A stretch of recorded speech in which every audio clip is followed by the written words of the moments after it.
Hello, everybody. He is Nate. I'm Nicole. Welcome to Unlapped, your weekly F1 podcast. Of course, you can catch us where you're listening or where you're watching because that's sort of obvious. But if you need extra channels, cool, fine. Subscribe, like our ESPN F1 YouTube channel. That's where you can find our content all year round, not just the Unlapped podcast, but like anything else Nate and Laz put out there.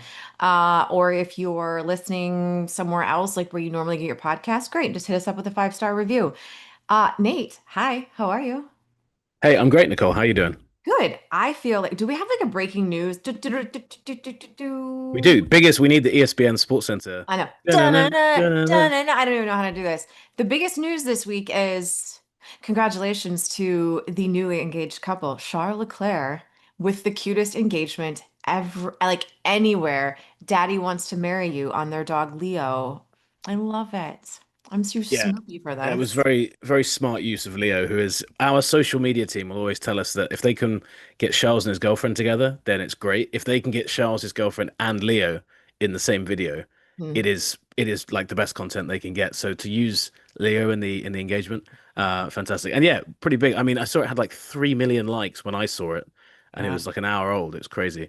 So yeah, yeah, congrats to Charles. And we haven't really had many F1 engagements No, no, that I because can I feel remember. like, let's see, Max is essentially married because he and Kelly have been together for like 5 years and now they have a Yeah. child together. So we're And I gonna feel like have, the child makes it basically official that you're getting married, usually, right? Not I not sort of always, but feel like the yeah. child commits you to life. My mom, okay, so this is a fun fact. My mom, old school, she used to be like, oh, everything changes when you get that piece of paper. Because Ryan and I got to, like, I think we got married our fourth year together. We got engaged after 3 and got married after 4. And she's like, "Oh, everything changes when you get that piece of paper." No, nothing Didn't, changed yeah. after that piece of paper. My last name did. But the second that kid was born, holy hell, that's when everything changed. So, yeah, Max and Kelly are married, whether they are legally or not. Yeah, my predictions for the races have been pretty bad this year, so I'm gonna make this a prediction that hopefully sticks. Okay, who is I'm gonna it? say I'm gonna say George and Carmen. I say George sees this now.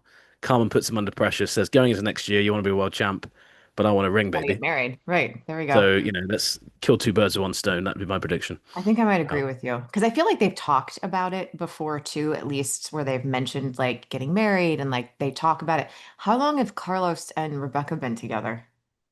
couple seasons probably. Really? I mean, I think so. It feels like it. I mean, also, it feels like we see their girlfriends like 15 times a race because of the race director. So the all time blurs into one. Every race, it's like, oh, you just forget how long they've been together. So, So it's not going to um, be. It's not going to be Ollie and his girlfriend because Ollie is a baby. So it's not going to no, be them. Should we actually stick to the things that maybe we know better? yeah, I feel Maybe. I feel very, very unknowledgeable about relationships. I've just realized. So, but congrats to Charles and to Alex. Yes, that's awesome. Although it does, let me just say this one last thing. It feels like the babies are growing up. Mm. Well, it does, doesn't it? Because now you look at the grid now, Charles is like in the middle of the pack for age. And I I know. remember when he was like, the baby-faced kind of assassin coming in. So, and yeah, I mean, when you've got Kimi Antonelli, 18, I mean, he's just turned 19. I mean, Yes. Charles is what, mid-20s. So, I mean, Max in a couple of seasons will be 30, which is, Whoa. I mean, what's crazier, the fact that he's going to be 30 or the fact that he could be a 5-time five, world six-time champion. world champion by the time he gets there? It's probably Both pretty more of crazy. that, but whatever. So Yeah. we have an actual race this weekend. It is on to Brazil. And we've talked ad nauseum, obviously, over the last couple of weeks, just how tight this championship battle has become. I want to start though again with like Oscar, because Oscar has been in control of this championship since the second race of the season. He has been the guy, whether that was the way that McLaren made it look or not. Like that is just the way that he's been. He has been so good and he's been so dominant until this last little run of races where it's really sort of like been Lando's game. Oscar has been okay. He's not been great. He's not been on the podium. So the world championship lead has changed hands, although by one skinny little point. What do you think Oscar has to do this weekend to regain control? Well, I think beating Lando's got to be number one priority. Whether or not they can win the race or not, you would assume they're going to be in with a shout. But it's been such a by his standards this year, 4 races off the podium, it's unheard of. And for McLaren, Lando hasn't done that.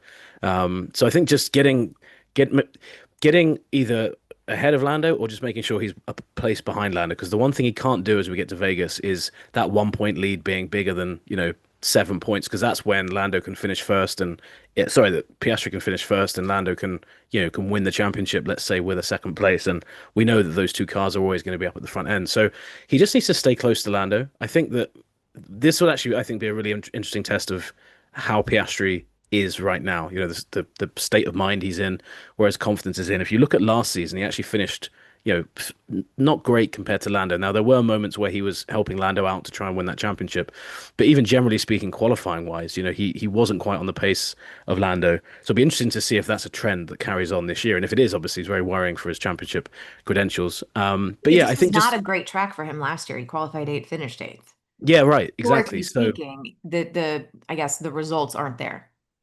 Yeah, and that's really been the surprising thing because you were right, Nicole, from race two onwards. I mean, if it hadn't been for that spin in Australia that him and Lando both not spin, sorry, that trip across the grass that they both had, Lando kind of saved it.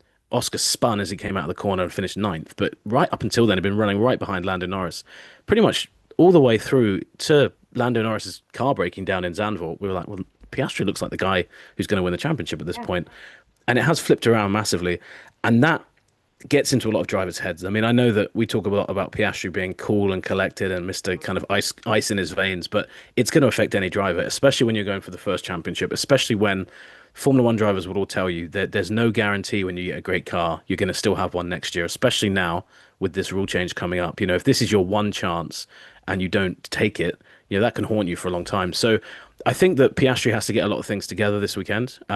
Obviously, a disaster would be having a similar weekend to Mexico, where he's not just behind Lando, but he's multiple positions behind him. I think it wouldn't end the championship for him, but it would really be like it's hard to see where how he turns this around. Like a So I think demoralizing aspect to it because in Mexico, Lando was just on his a whole different planet all he was, weekend. yeah, yeah. And Oscar never really was in the conversation for being there. Like it wasn't a surprise that he wasn't in the top three for qualifying. It was more like, okay, well, what can he get out of it? And that's honestly been the conversation since the podium at Monza. That's the Mm, last time we saw him on the podium. It was the DNF in Baku. It was fifth in Coda and fifth in Mexico. And I sort of also look at those two races where he finished fifth, that was the best he could do. mm. He got a position at the end. So to finish fifth, you're like, oh, great, good job. That's not the way it should have been. He should be much further up the grid in terms of like conversation and ability and what the car is. Yeah, and that's where it's interesting, isn't it, Nicole? Because if he wins the championship now, let's say he turns it around, he might well look at those results and say, well, look, when my back was against the wall a little bit, when I wasn't at one with the car, I managed to get a decent amount of points. I minimized the points lost to Lando, but he has to make sure that is the narrative because you're right. You look at that run of form, it's not title winning form. And it's really easy to forget that Monza was the last time because obviously Monza he potentially gave 3 points to Lando Norris. Then he probably felt better about giving Lando those 3 points then because at the time he had a 34-point lead. I wonder if you told him, hey, in 4 races time, Lando's going to be leading the championship. Right. I think he would have had a few more laps where he's like, look, I'm not giving him this place. I'm sorry. It's interesting how that spun around. And I know people listening are saying Lando lost 25 points in Zandvoort, but that was a car failure. It wasn't a team order. So, it was something that McLaren could control. So, yeah, he's just got to get back on the horse, and we know he can do it as well. I think that's the frustrating thing for him. We've seen how good he was earlier in the season, and I just think for him, Piastri earlier in the year, the narrative was that Norris just couldn't get on top of the car, and Piastri was super super confident with it, It's and flipped. it just flipped 180. Almost it felt like overnight it's flipped like Even that. what they're saying about it is the same. Yeah, exactly. I Like think they've you taken pointed. the script from like what Lando was Yeah. saying earlier in the season, where he didn't have the confidence in the corners and the car wasn't under him. When I heard Oscar say that in Coda, it was eerie because it was like that is the script that Lando was using earlier in the season. It's the same. Yeah, and it's a driver's worst nightmare, when especially when they've had a car that's felt one way and then naturally a car changes and progresses, they set it up differently. It gets to different circuits and it's different. I mean, McLaren haven't actually been upgrading this car. So it is interesting that that's happened because it's not like there's been major parts like Red Bull have had a major new upgrade since Monza. It's just got away from him, and that is frustrating. And one thing that stood out to me that he said he hinted at it in Kota, and then he said it definitely in Mexico was he's not been driving the car. He's not changed his driving style enough to suit the car as it is now. He's still been relying on what was working for him before, and he hasn't brought it back around. And that understanding and that acknowledgement might be key going to Brazil because clearly Lando had to do a lot of that earlier in the season of kind of find, Yeah. okay, this was working last year with this, with the predecessor of this car. It's not quite working now, and maybe have to change things around. And yeah, the two of them, I mean, the two of them all season long until recently were racing super close together in terms of positions, and then suddenly Piastri's dropped off big time. Mhm. So that's been the biggest thing. What I would say, and this is where I think if Piastri can get it together this weekend, it's game on. He had that terrible run, and it's basically those 34 points in the bank have actually basically saved him. He's still in the championship fight. It's 1 point down, effectively level. In terms of Formula One, 1 point really, isn't Nothing. isn't isn't a thing, is it? In the context of the championship. So if he can turn it around from Brazil onwards, he'll be like, right, I had that points buffer. I used it to kind of get my my bad spell out of the way, and then I came back into it. But I don't think he can. I don't think at this point he can afford another bad weekend, especially. And we'll talk about this obviously in a bit, but with Max there as well, you don't then want to put McLaren in a position where you're like, well, look, Oscar, sorry, but we actually need to think about the Drivers' Championship here, and Qatar, Abu Dhabi. I mean, Abu Right. Dhabi. I'm sure that they'll know going into that race where they stand, but you don't want to put McLaren in a situation where it's like, well, look, like the smart money now says we have to back Lando, or at least we have to watch for Max coming through so that Mhm. the team wins the championship. That's now got to be his main focus for Brazil and Vegas is just keep himself in the fight. Obviously, finish ahead of Lando. If you can't finish ahead of Lando, you have to be the car behind him. Have to be right there. Yeah, you have to be because otherwise, I mean, if he finishes behind Lando and it's a 1-2 at the next two races, he goes into Qatar 14 points down. That's a huge amount. Yes. Sorry, 15 points down, right? And and that's not Yes. counting the sprint that we have in Brazil as well. So, that's a really difficult points haul to overcome, in a short time. Obviously, It's funny Lando's done because it. you say it's a difficult point total to overcome in a short amount of time. I think it's really difficult for the McLaren drivers to overcome that deficit. Yet I look at the 36, or is it 34? I think it was 34 It's for. I was 30, going to say, to be fair to him, 36. Lando has done it, so it shows you can do it in a Right. short And spell. right But now, Max is only 36 points out of the lead. So he's 36 behind Lando. He's 35 behind Oscar. And the difference is McLaren is in a situation where they have two drivers. mm, And only one of them can win it, right? So they're trying to protect against Max. Max has everyone at Red Bull behind him. They don't have to protect against anyone else in their own garage. They mhm. can just go for it. And so I look at that 36-point deficit like it is not that big of a deficit for Max. Also, this is a guy who has been there, done that. This is a guy who knows how to win a championship, who knows how to close it out. He's also a guy who has won a close battle. He's also a guy who's run away with it the entire season. He's admittedly played mind games before, not playing mind games now. Whatever it is, it's not the same. And you Yeah, can look at it and say, if it was Lando 36 points back, like he was at one point last year, most of us were writing off Lando. yeah, yeah. I I'm agree. not in that situation right now with Max. He's too close. And the situation between the teams and what one team has and what the other team doesn't, I just 36 is nothing. I look at 36 almost like it's one. They're almost level. Mm. Well, and especially with that that 25-point mark really is kind of the magic. It's like in a game of NFL when you see them and they're driving for the field goal and they put the field goal like the target line there. Yes. You know what I mean? They're like, this is in range now. They're within 25 striking points. distance. Yeah, 25 points. If he's within that, that's then within the margin of error, isn't it? That's Mhm. one McLaren driver doesn't finish. Both McLaren drivers collide. If Max wins the race, he's level or he's ahead of them in the championship. So, he could come out of Brazil close to that, or he could come below that, and that's when McLaren really start to be under pressure because you do then start to, Vegas. From everyone I've spoken to at Red Bull, I think they're looking at Brazil. If Max can have some more Brazil magic, Vegas seems to be out of these four races the one they're like we should and we have Yes. to win that one. I think the two that are in the desert that follow that are probably maybe more suited to McLaren. But if he comes through those two and he's ahead of both those drivers, then yeah, they're in real trouble. So yeah, I really think he's in a great position because So he what? kind of can just race. He doesn't have to worry about, like you said, team orders. The McLarens, McLaren just does seem to be tripping over itself every so often. Um, the key now, the thing for him before was that Oscar was the one not performing. He cut that gap to Oscar. If Lando is now the guy in form and he's the lead, he's the benchmark points gap, you Mhm. know, that is the gap he now needs to worry about, not the Piastri one. So that's where it could be difficult. If Norris has hit a run of form where he's going to finish the season strongly, kind of carry this form through to the end of the season, Right. that's when I don't think Max can do it.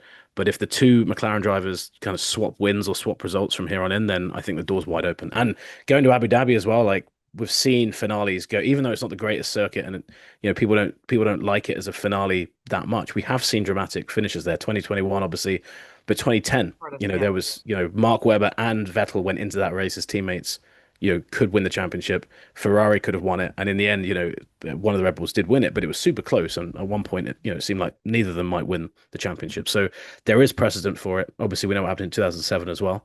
So yeah, I think that's what I think the Max factor has really added the spice into the championship we needed. Because before, when it was just the two McLarens, it was like, okay, this is entertaining and interesting, but it didn't quite have that explosive element. And Didn't Max, I have think, like the sex appeal to it. Like yeah, exactly. Yeah. I like Better the way of putting it.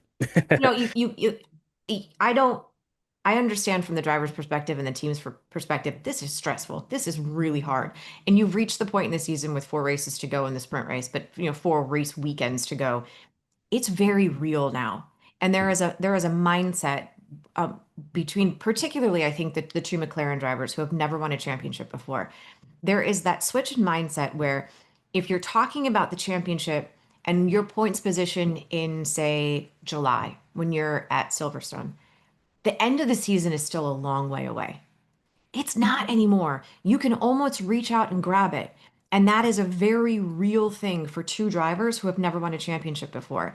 And suddenly that adds a layer of stress, that adds a layer of expectations, that also adds a layer of pressure that didn't exist before. You can sit there and talk about how Lando wasn't living up to expectations early on in the season, all you want, but there were still 20 races to go in the season when we were maybe having those conversations. That's a long freaking way to go. Now there are four and a half if you include the sprint. I just don't. I also am in the camp of there's a lot of stuff that can happen between the McLaren drivers. Mm. And Oh, and and 100%. Yeah. there's a Yeah. lot of, and I am not in the camp of people who think they will keep it clean the rest of the way. They are too evenly matched. They are too close together, and it is too muddy. The idea of what is expected between the two drivers. It is, I think it's almost an unrealistic expectation to think that they will keep it 100% clean between now and the end of the season. Yeah, I agree. And Singapore set the precedent, didn't it? Lando barged past Piastri, which if they weren't teammates, great move, amazing Mhm. move. I still thought it was an amazing move, but in the context of this fight that McLaren have set up, obviously it went over that line. All he got, quote unquote, all he got was those repercussions, which then got dropped. But if you're Piastri, you look at that and you're like, all right, well, I'm not going to back down from a move like that now on my teammate, and Nope. Norris knows that he doesn't need to. I mean, whatever those repercussions were, they weren't sporting. They weren't of a sporting nature. The team, Lando played them up in the media. We talked about this at the time. Lando was like, oh, it's going to bug me. It's going to haunt me all season. Zach Brown was like, nah, look, they're small. And he served it already. It'll be fascinating at the end of the season to know what those actually were, Do you because have obviously, any idea? Do you have any concept of what it was? Because it, no, yeah, none. I've asked Zach Brown directly, and he kind of winked and was like, "Well, maybe tell you at the end of the season." But I mean, he said it's pretty draconian in terms of it's not like one of them, because we were all speculating in Austin, weren't we? It's like, is it the yeah. order they go out in qualifying? Is it going to be Lando no longer has pit calls or whatever? It didn't, and it didn't seem to be any of those things. And the fact that the media And and there's fans were been nothing second guessing obvious. all race, no, exactly. So I do wonder whether it's something more subtle in the sense of the running order of something in practice, or maybe even in qualifying. Who knows? But nothing obvious that you could see from the outside. They've all gone now as well, obviously because of what happened in Austin. So, but that kind of, I think, to Piastri, it summed up to him. Okay, look, I went on Australian TV earlier this week, and they led in with our McLaren favoring Lando Norris in the championship. That put me straight on the spot with it as I logged That in for British call. bias again. Yeah, yeah, and I was laughing, and I was like, well, if I say no, then but if you're Oscar Piastri, but Mhm. regardless of what you think about whether McLaren is outwardly favoring McLaren or not, if you're Oscar Piastri, you will be sitting there thinking, I've come off worse in these 50-50s that we've had, these things where the McLaren team have intervened. That alone being in his head I think, is a difficult situation for them, because you can't manage them now. You're right about saying time, Nicole. It's a perfect example. It's easier to tell the two guys in September, look, Lando's just had a bad pit stop. Can you let him through? It's the fair thing to do. you really can't do any of Can't that do now, that even now. if they want to. Because the two drivers were like, well, no, like you said, we can see the end of the season. It's right there. Right. So I think that there, I think is going to, I actually, I'm not sure whether they'll clash on track as much as whether there will be a race where McLaren are like, look, you need to do the right thing here.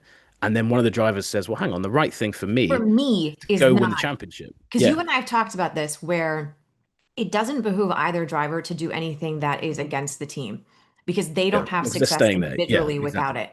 Because we Yeah. talked about this on the radio when they came on and they were asking Lando's thoughts on which tire was better. And Hmm. they literally Yeah. asked the And he question, kind of they was like, couched nah, it I'm not as telling you. to help the other side, Mm. which in this situation was to help the other side of the garage, to help give Oscar information, which is better. And yes, I understand the concept of like, you can't do it alone, but also, why would I want to help you? Mm. I want this championship too. It is in my best interest if he's not doing okay. It's in my best interest if he is struggling. So let him struggle because I figured it out. Now he's got to figure it out. And that is human nature. You Mm. can sit 100%. there all you want and tell me it is in my best interest to support the team. Yes, I get that. Logically, I get that. But human nature is I've been chasing that championship my entire life too. And it's again within reach. I can taste it, I can feel it, I can touch it, it's right there. So don't ask me to help them because that and it's a very that's where I was like, it's very unfair, the situation that McLaren is in. It's a total first world problem. Oh, both of our drivers are competing for the championship. But Yeah. Max doesn't have that. Max Mm. can take all of the information he is getting from whatever car, whatever, and they don't have to worry about keeping it fair. They don't. All right, let me ask this question about Lando real quick. Given what we have seen from him in the last, what, 4 or 5 races, he is a different driver. He is performing so much better. Is there any reason to believe that that will change? I think this is the $1 million question now because now when Lando had that failure at the Dutch Grand Prix, he Hmm. spoke to us. I remember seeing him in the pen. I was quite impressed because he had that moment where he sat on the sand dunes and looked devastated. He was very philosophical when he came to us. He said, "Look, now I've got nothing to lose." You know, he made a point. He's like, "Look, things can turn around quickly," but he said, "I'm racing now with nothing to lose," and it does feel a bit like that's been the case for a few races now. The pressure now is always on the guy who is leading the championship, whether it's by a point or whether it's by 100 points, because you've got the thing to lose that Hmm. everyone else wants. Earlier in the year, it felt like Norris came into the season as the preseason favorite. I think there was part of him that thought, this is my year to be world champion. Rightly so. He had the car. He knows how Yep. talented he is. He was the guy who was It's there last year. Yeah, precisely that. And it seemed like that. I mean, it was easy to say, oh, he's struggling with the favorites tag. He was obviously struggling with the car as well, but he didn't live up to the favorites billing in the way that, Piastri came in and lived up to what would have been the favorites billing instead. So now it's interesting with Norris because we've seen, I mean, Mexico was probably the best weekend of his career. I mean, Monaco was up there as well this season. Perfect weekend. Mhm. That was a drive where you're like, that guy looked like a world champion. And fair, we criticized him earlier in the year when that wasn't the case. He was For 30 me seconds now, ahead of second yeah, I mean, just total like Verstappen-esque on dominance. his own planet. When Max wins like that, we're all fawning and bowing down. Lando did the Exactly. same thing, and so he deserved the same level of credit. To me now, the key thing, and we always talk about Lando, don't we, and how he's great in terms of how in touch he is with the mental aspect of performing and the mental aspect of character. That has been a stick to beat him with. He's not quite, his head's not quite in the right place when it needs to be. If he can win the championship with this pressure on him now, I think he dispels that for the rest of time. So, Yeah. but to me, that is the interesting thing. If Lando has an off weekend, remember Brazil last year, 12 months ago, he was just kind of in the cusp of the fight. Max had that incredible, possibly the greatest weekend that any of us have ever seen in Formula One. Yes. And Lando had an awful weekend. Went off at turn one. I remember at one of the restarts, and that was an easy weekend to frame the when the lights get a bit too bright. Norris isn't up to the challenge. Now, in Mexico, Norris did not look like that, but he didn't have the lead either. He was kind of catching up and overtaking Piastri. He's now in the lead. Mhm. He now looks like the guy. It's like if you're gonna, the guy right now you'd back to win the championship, I think would be Norris out of the two McLaren drivers. Can he deal with that pressure? And I think he'll answer us one way or the other. Not just this weekend, I think Vegas as well, but this is the first weekend since April that he's led the championship. So if he has a bad weekend, easy to make the Right. step and guess that maybe that is one of the reasons why he's not performing. The weather in Brazil is always Oh, it's great. It's all over the place. I've just been looking at the forecast. It is like like rain. It's cold one day. It's hot the hot the next. It's next. cold. It's like I've been there. I've been there twice. I did 2017, and I was there in 21 when Max and Lewis had their two epic fights. Um, and the weather all weekend was just, I mean, even if it's not raining, it's just like it's cold one minute, and then it's really warm. So you've Yes. worn like a shirt and a jumper, and then you go to the paddock, and you're like, I've never been hotter in my life. Yes. It's such a bizarre place and a great circuit. So I think this is such a good place for us to carry this season on. Okay, so who does it suit? Well, this is the tough one with the weather, is Hmm. because Red Bull, I mean, Max loves this place. I think he's had three straight wins here, or three wins in his career. Hmm. Um, this race and Vegas, it seems from, and I think Lawrence was saying this last week on the pod when we had him on. I say when we had him on, like he's a guest, like he's not a regular part of the Right. show. These next two seem to favor more towards the Red Bull side, and then Qatar and Abu Dhabi, go towards the McLaren side. But if it rains, all bets are off, and that's really when I think when it rains, Max can just drive anything in any weather. So I would say I would say in dry normal conditions, McLaren should just pip this just because if you look at there's a mix of high speed, of low speed. McLaren have done well in both those places all year long. You would just about edge it to McLaren, but the rain massively pushes it towards Max. So if those rain clouds are there, I think Sunday at the moment looks like the only day where there's not massive amount of rain, but there might be some during the sprint, during qualifying, etc. So I would say on in a dry race, maybe just to McLaren, but I mean Max Verstappen in the rain, we all know how good he is. So Yeah. Also, in the rain, you just have chaos. You have alternate strategies. Like it could yeah. be a you know what show for a variety of other reasons. By the way, Max is going for his third straight win. Sorry, Like, going for his yeah, third yeah. straight. I know I'd seen that on the run plan, and I couldn't find Yep. the run plan as we were talking about it. And also, I mean, this race, I've got to say, I miss this race being the final race of the year for this reason, that you mentioned. Like when growing up, Yeah. I remember as a teenager, there was about 4 years running where Brazil hosted the final race of the season, and it was just always so good. The championship went there.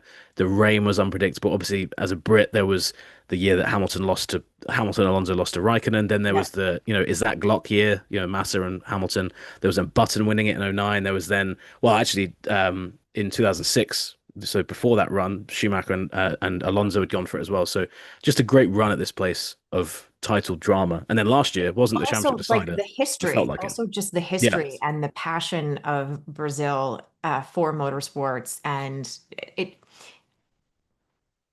You don't want to poo-poo anything that's happened in the final races of the last couple of years because like 2021 was great.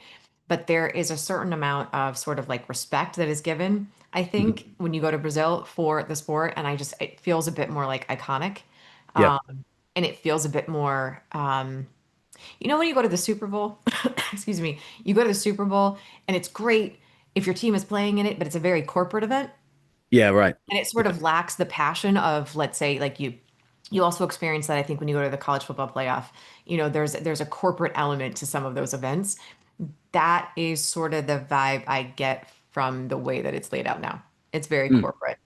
I think so. I mean, And and less you passion. 100%. I mean, I mean, Vegas, I know Formula One love the Vegas race. It's their own race. Doesn't have that same atmosphere. They're No. trying to artificially engineer it. Qatar, there's next to nothing. Abu Dhabi, I mean, you can find really great fan videos of people watching Verstappen overtake Hamilton, and Yeah. they're kind of going crazy there. So there is some atmosphere, but that doesn't translate onto the TV in the same way that Brazil does. I mean, if you go back and you watch highlights of the 2000, I mean, the 2008 championship is back in the news, isn't it? Because Massa's currently trying to get the F1 and the FIA to kind of pay him compensation for what happened there. If you listen to when Massa goes over the line, you can see the cameras shaking when they think he's world champion. I remember in 2001 when Lewis won, we're in the media center. It was almost as loud as the Indy 500 was when there was 200,000. Oh no, how many people sit in the Indianapolis Motor Speedway? It's They don't like actually tell you the exact number, but it's yeah, it's something several insane. And hundred thousand people. the noise there is just unbelievable. So it is a place where, I wish, and the problem with it is the more races we had in the Middle East, I think this will get further and further kind of I wedged into know. the season, which is a real shame. But Yeah, and that 2008 championship, I remember watching it. We were somewhere with the IndyCar season, and we were all up in the morning. We were all like in a conference room watching it, and I remember like the Massa, like just that whole moment was just like, oh God, the heartbreak of it. Because we were talking about moments that get away, the moments that haunt you, like that for Massa. And I thought too about J.R. Hildebrand crashing out of the Indy 500 yeah, lead, turn four, final lap. Like that is a moment that will haunt you for the rest of your life. Kind of the opposite end of that because it's Brazil, it's the first home race for Gabby Bortoleto, who is, Mm, let's be yeah. honest, has done a tremendous job over this season. You know, we've spoken so much about Isaac Hadjar being an impressive rookie, obviously Antonelli as well. There have been a number of rookies that have had sort of like their moments, but like Gabby has done really well. Fifth points finish of the season came last outing in Mexico, and now he gets to go home. Like from the perspective of somebody who is Brazilian, we just talked about the sort of the history and the passion of the sports fans. Like, what is this weekend going to be like for him? Oh, I think it's going to be insane. I mean, I was just talking to a Brazilian colleague of mine today, and she's covered Formula One for years, and she said something that it is right. But the Brazilians are mad about Formula One if there's not a Brazilian on the racetrack, and that there's been a few years where that wasn't the Yeah. case. Where that was the case. When Massa was on the grid, even when he was driving for Williams, even when he was finishing at the back, it's similar to Mexico how they were with Perez when he was with Force India, for example. It is such a point of pride and passion, and it's an outpouring of kind of love and pressure really, that is massive. And I think he's going to feel that. I mean, part of me thinks in a weird way, I'm sure he's going to love the race, but it's such a big moment in his career. The first Brazilian race. I'm sure it will be emotional. Big I moment in his remember life. yeah, I know. I remember when Massa, the year he thought he was retiring, he actually came back because obviously when Rosberg quit, Bottas left Yeah. Williams, Yeah, Massa yeah, came yeah. back. But if you remember in that season, he retired in Brazil right in the pit lane, and there was this emotional moment. He walked up the pit lane, and the adulation he got as that was happening was just insane. They love their motor racing. Obviously it stretches back beyond, further back than Senna, but they've been waiting to kind of have another driver like Senna, And I remember a journalist said to me when it's come to that search for the driver, Barrichello and Massa, the one thing they struggled with was while they were good and they were popular, they weren't Senna. Now that's an insane benchmark to set, right? It's Yeah, like it's it's like ridiculous. saying it's like saying to a German, well, unless you're Michael Schumacher, we're really not Oh, interested in I'm you. good. But that's where it is with them. So I don't know, obviously I'm not sitting here and saying that Bortoleto is going to be like Senna, but we've heard some really exciting things about him in terms of where he could be in a few years' time. So I think that is going to add an element to this where they've got Mhm. this not just a guy where it's like, oh, this guy's in Formula One now. He's a guy where people think if he gets the right opportunities and the right car, he could challenge for a championship one day. So there's going to be that fire with it as well. And he's since the funny thing with him isn't it, is that I think he finished eighth in Austria. Then Hulkenberg got on that podium, Yep, and since then. it's been I think him. Bortoleto's been kind of the more impressive of the two if you looked at the results kind of head to head. So yeah, really, really exciting time for him. And just generally for that Sauber slash Audi project, seeing the fandom in Brazil, I think will really not that they needed it, but justify the decision to bring Bortoleto on board because like, having a young, exciting driver like that is big. It's not like having Colapinto where it's like, yeah, they're obsessed with him back home, but he's not doing very well. They're obsessed with Bortoleto back home and he's doing really well as well. It's a perfect PR, media, marketing win. So we talked about Charles because he got engaged, and it's the cutest thing ever. But we haven't actually talked about what to expect about Ferrari this weekend. I mean, Mm. obviously, Lewis Hamilton has had a ton of great moments in Brazil over, the course of his career.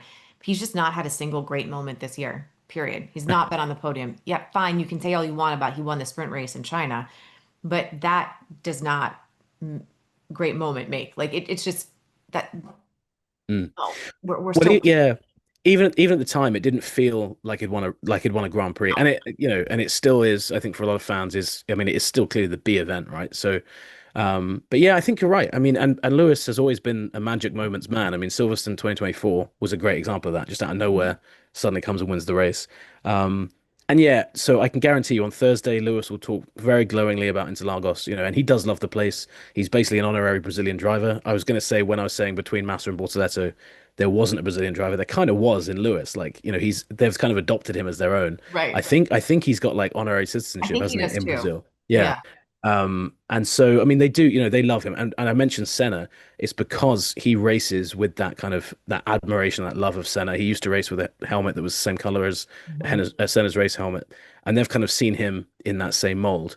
So I think he loves it as a place. Obviously, has great memories from 2008 from there as well.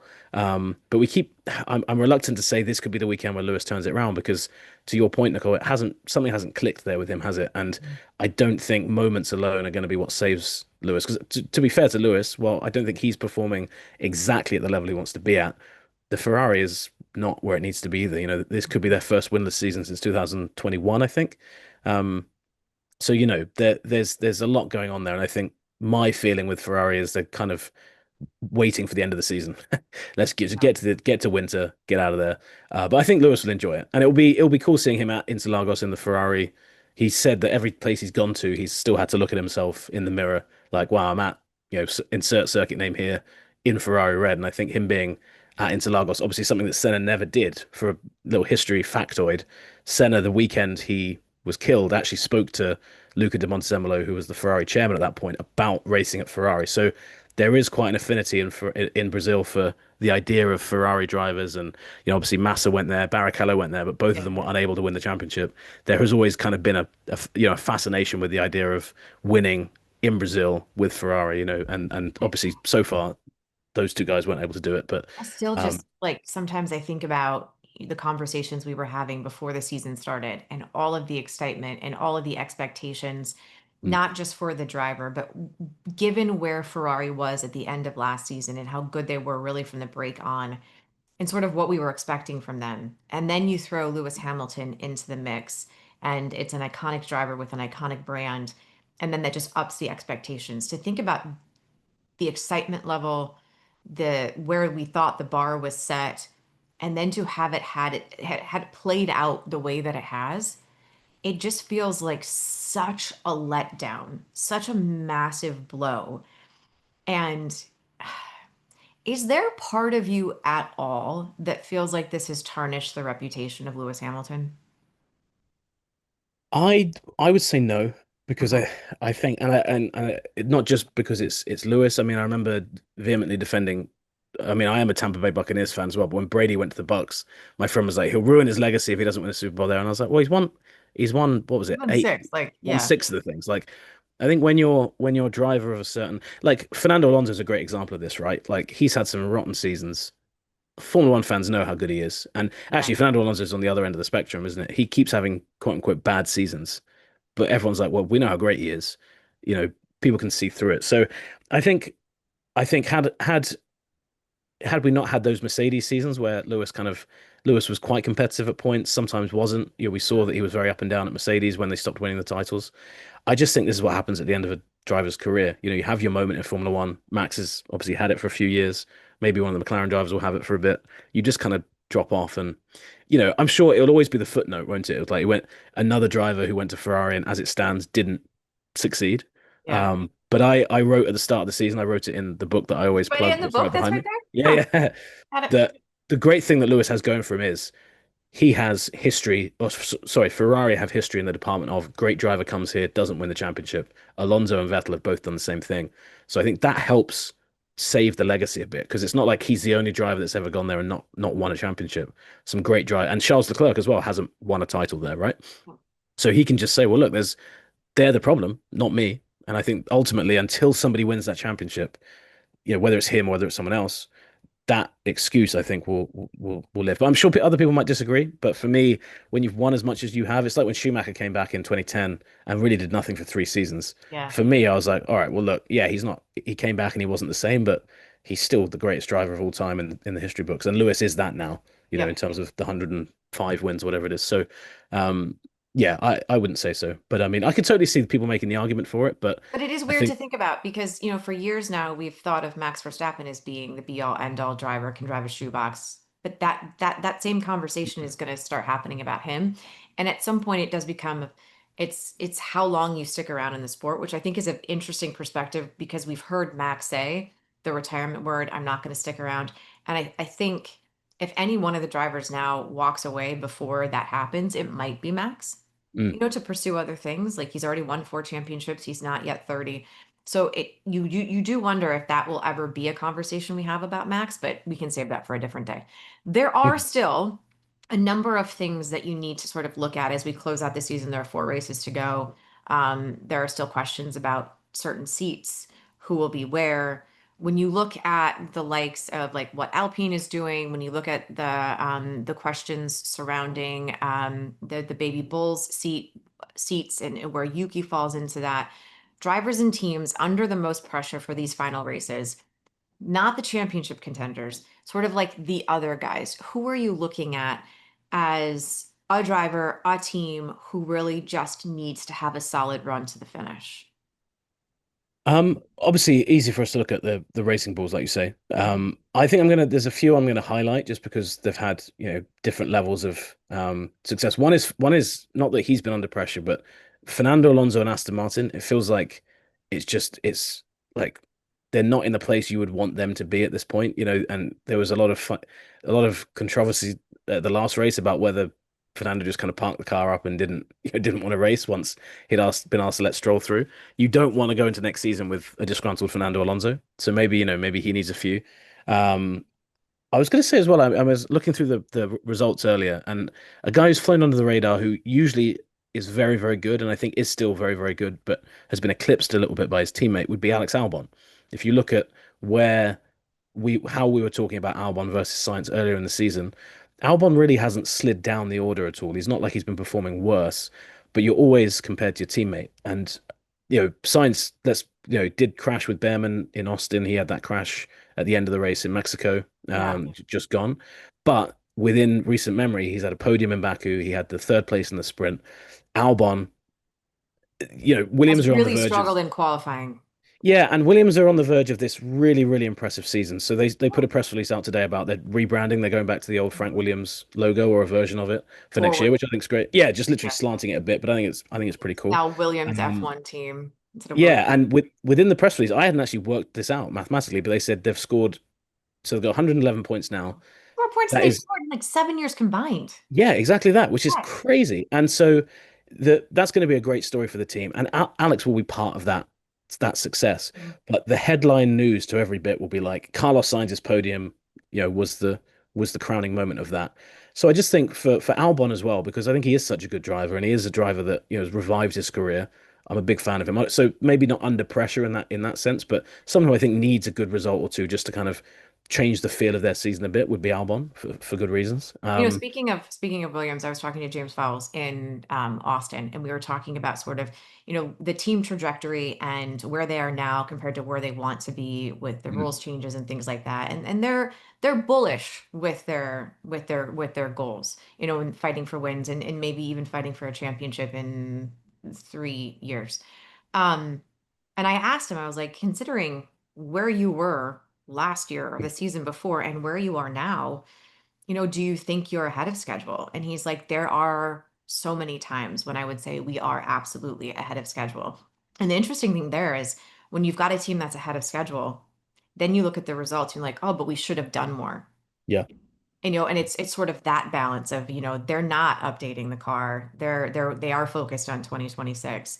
And so it's interesting there to see like the gains they are making. And then when they have those down moments where qualifying doesn't go their way, or they have like the signs moments and stuff, that they can still look at it and be like, well, we are ahead of schedule. Because look Yeah. at our points. We scored 111, despite the fact that they have literally not scored a point since the sprint race in in Austin. In Austin, yeah. Yeah, they Yeah, have two not races back scored to a back. single point since the sprint race when Carlos was third. They still consider themselves ahead of schedule, and they still can look at it and be like, we're on pace to finish fifth in the championship this year. That Mm, is massive for a team that was just bleh. yeah. Well, and that's it. And they've removed themselves from that. So I'm just looking at the championship now. If you look at Racing Bulls, Aston Martin, Haas, and Sauber, so Williams have 111, then it's 72 points, Mhm. 69 points, 62, and 60. So if you're those next four teams, I'd say all of them are under pressure because the difference in finishing sixth and finishing ninth is massive Yep. in the championship. And Williams, barring a disaster, have kind of secured themselves that fifth position, which super impressive. So yeah, I completely agree with you. I think what we're seeing with that team is actually really impressive. Vowles is a big part of that. Managing to get signs is a big part of that. But yeah, lots to. I think we're really lucky at the moment in Formula One because wherever you look on the grid, there's not really, we always seem to be there's teams are performing well, there's drivers performing well. Yeah. There's not like an obvious like this is the worst person right now in terms of form.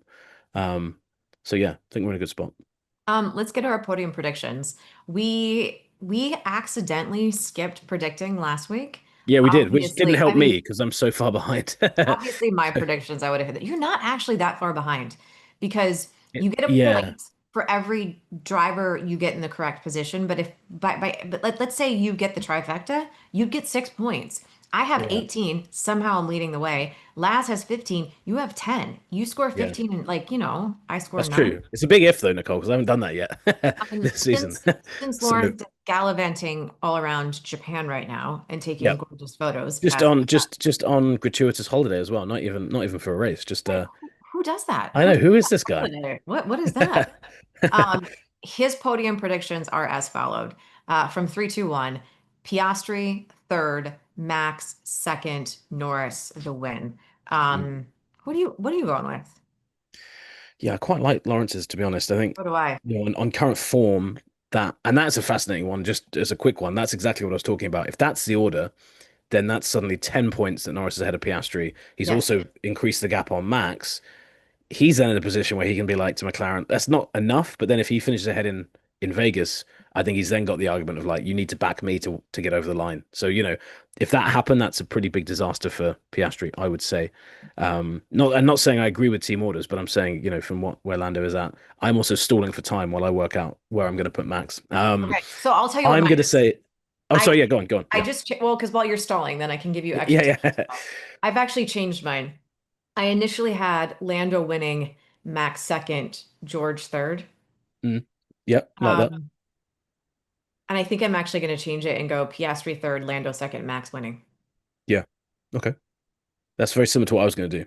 Okay. I was going to have Verstappen win, Piastri second, Norris third.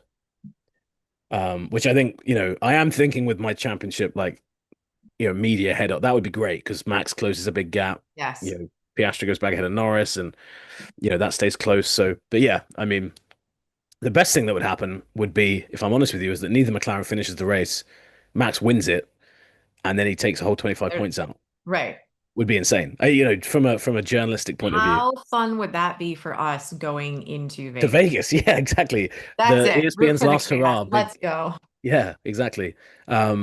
Yeah, it would be great. So we'll see. But I mean, I think we're in such a good spot in the championship that literally Mhm. any of those predictions sound like they could be accurate, right? So, Wow. Root for chaos. See and what I like how we've just ignored all the other teams now. We're like, no, it's a three driver fight. Let's just go all in. I was tempted to throw Mercedes in there, but I was like, no, There's too much riding on it for everyone else. When do you travel? Tomorrow morning, Tuesday morning. So I've got an Awesome. all day flight to Brazil. Mhm. And then yeah, fly back first thing Monday. I've got to say as well because I got tagged in a Twitter post. Sorry, Nicole, this wasn't actually in the run plan. Okay. About so when Max had his great win last year, he famously called out the British media, and Uh-huh. he said, "Oh, where's all the British Where's all the media?" media? Yeah. And then Sky left early from the circuit to go Mhm. to the airport, and then a lot of the fans, just social F1 social media at the moment is a very strange place. There's never any context to it. I'm going to be doing exactly that this Sunday. We're there for about 2 hours, and then I'm going with Chris Medland and a few other journalists. We've had Chris on the show before, straight to the airport because it basically means you get back to Europe on Monday evening instead of getting back midday Tuesday or late Tuesday or whatever it is. Yeah. So just as a How dare you? as an Look at early you note, if laid the Max does, groundwork yeah, already. if Max does win and I'm not there to cover every single blow of it, that is why. It's not because I hate Unbelievable. Max. It's because Just to you're British. clarify. It's because you're British Yeah, bias, yeah. And I'll and be leaving early if Lando wins. I'm I'll be gonna leaving I'm early gonna if put Piastri that wins. I'm gonna Yeah. put that out there immediately. Safe Yeah. travels. Thank you, We'll Nicole. talk next week. Thank you for watching or listening to Unlapped. Remember, you can catch us on the ESPN F1 YouTube channel all season long. So like us there, subscribe there. And if you're listening somewhere else, great, cool. Just hit us up with a 5-star review, and we will see you next week after Brazil.